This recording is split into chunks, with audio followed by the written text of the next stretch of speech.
вақтҳои охир боло рафтани нарху навои маҳсулотҳои гуногун мардумро ба ташвиш овардааст, хусусан маҳсулотҳои гӯштӣ ки ҳамарӯза мо барои бароварда сохтани ниёзҳои худ аз он харидорӣ менамоем. чӣ дар шабакаҳои хабарӣ ва сомонаҳои иҷтимоӣ атрофи боло рафтани нарху наво баҳсу мунозираҳо ҷой дорад ва сабабу омилҳои онро низ гуногун шарҳу тавзеҳ медиҳанд. вале аз ин ҳама таҳлилу баррасиҳои мутахассисону нафарони дахлдор то имрӯз нарху навои маҳсулотҳо дар кишвар ба танзим наомада, балки то рафт болотар меравад. мо бо мақсади ошноӣ пайдо кардан бо нарху навои чорвоҳои хурду бузург ба бозори моли шаҳри Панҷакент дигарбора ташриф овардем, то аз наздик бо нарху навои чорво дар ин бозор ошноӣ пайдо кунем.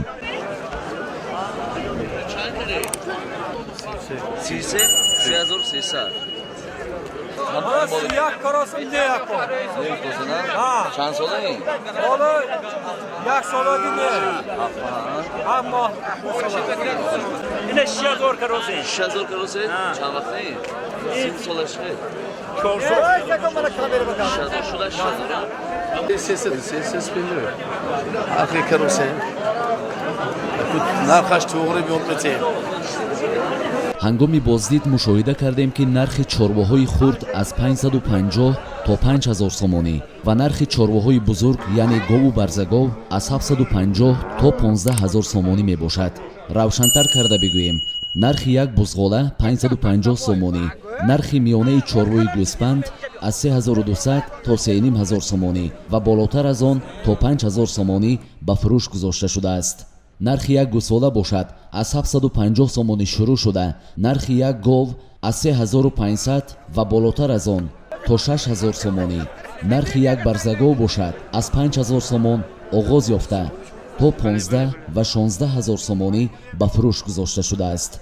агарчи солҳои пеш нарху навои чорвоҳоро аз рӯи вазнашон муайян мекарданд, аммо мутаассифона таи солҳои охир нарху навои чорворо вобаста ба синну солаш гузоштаанд. яъне харидорон аз арзанда набудани вазни мол барои нарху навои гузошташуда ба чорвоҳо гилагузорӣ мекунанду савдогарон бошанд аз қимат будани маводи хӯрокаи чорво шиква доранд. ин ду назари бо ҳам муқобил роҳи ҳалли худро меҷӯяд. сабаби боло рафтани нарху навои маҳсулотҳои дигар агарчи аз қимат ворид шудани он бошад, вале чорвоҳое ки дар бозорҳои шаҳру деҳоти Панҷакент ба фурӯш гузошта мешавад воридотӣ набуда, балки дар дохили кишвар тавлид шудааст. агарчи боз ҳам сабаби боло рафтани нархи чорворо ба қимат будани маҳсулотҳои хӯрокаи он рабт диҳем, маҳсулотҳои хӯрокае ки барои чорво зарур аст дар дохили худи кишвар, аз ҷумла дар ҳудуди шаҳру деҳоти Панҷакент низ истеҳсол карда мешавад. яъне он ки масъалаи боло рафтани нарху навои чорво хеле амиқтар асту танҳо мутахассисон метавонанд аз рӯи таҳлилу баррасиҳои хеш нарху наворо дар бозорҳои шаҳру деҳоти Панҷакент ба танзим дароранд. бояд иқрор шуд ки дар арафаи ҷашну маросимҳои фарҳанги милливу диниямон нарху навои маҳсулотҳо дар бозорҳои кишвар, аз ҷумла дар бозорҳои шаҳру деҳоти Панҷакент якбора боло рафта мардумро ба ташвиш меорад. хусусан мову шумо ки дар остонаи моҳи мубораки шарифи Рамазон қарор дорем, эҳтимоли боло рафтани нарху наво аз ин ҳам бештар вуҷуд дорад.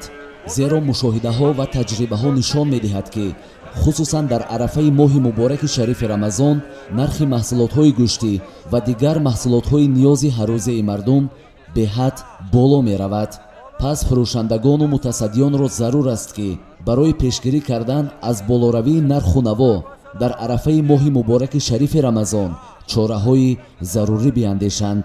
зеро ҳар яки мо мусалмон ҳастему бояд одобу ахлоқи мусалмон будани хешро низ ҳифз намоем, чун дар арафаи моҳи мубораки шарифи Рамазон ҳар савдогаре ки бо хушнудӣ аз ин моҳ истиқбол намуда нарху навои маҳсулотҳои худро дар ин моҳи муборак поёнтар мекунад, баракати бештареро худованд мувофиқи ваъдааш барояш ато месозад. бояд савдогарон моҳи мубораки шарифи Рамазонро бо тамоми рукнҳои фарҳанги диниву миллиямон сипарӣ созанду ба мардум то ҳадди имкон агарчи метавонанд бо нархҳои нисбатан арзон маҳсулотҳои худро ба фурӯш гузоранд. умедвор ҳастем баъд аз ин гузориши мо соҳибкорону савдогарони шаҳру диҳоти Панҷакент бо адлу инсоф маҳсулотҳои худро ба фурӯш гузошта бо ин амали хайру савоби хеш ба мардуми Панҷакенти Бостон хидмат хоҳанд кард. гузориши зоҳиҷони Аловиддин, Исмоилҷон Холов барои Пайғом.